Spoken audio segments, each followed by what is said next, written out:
feel anything but reverence for that mighty prophet, one of the great messengers of Supreme.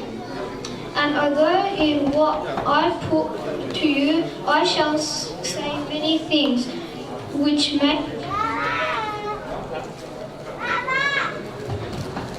be familiar to many, yet I myself, whenever I reread them, a new way of adherence, a new sense of reverence for that mighty Arabian teacher.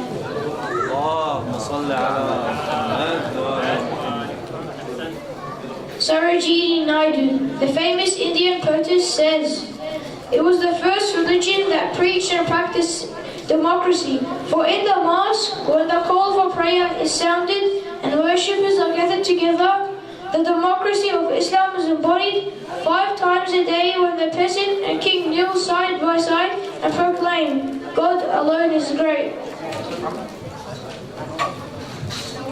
George Bernardo Shaw, The Journey in Islam. I believe if a man like him were to assume the dictatorship of the modern world, he would succeed in solving its problems in a way that would bring much needed peace and happiness. I have studied him and the man, and in my opinion, is far being an antichrist. He must be called the savior of humanity. I prophesied about the faith of Muhammad that would be acceptable to the Europe of tomorrow as it is beginning to be acceptable to the Europe of today.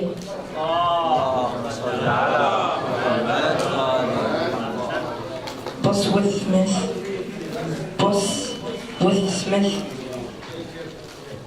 He was Caesar and Pope in one, but he was Pope without Pope's pretensions. Caesar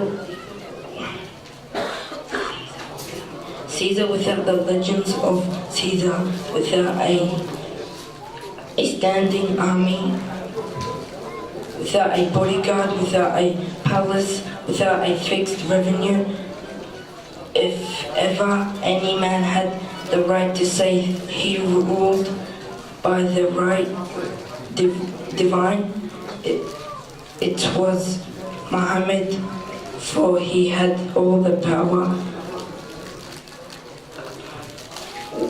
Without its instruments and without its support.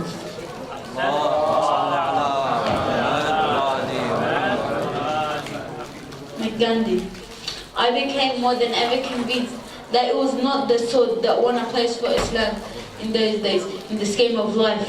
It was the rigid simplicity, the utter self-effacement of the Prophet, the scrupulous regard for his pledges, his intense devotion to his friends and followers, his intrepidity, his fearlessness, his absolute trust in God and his own mission.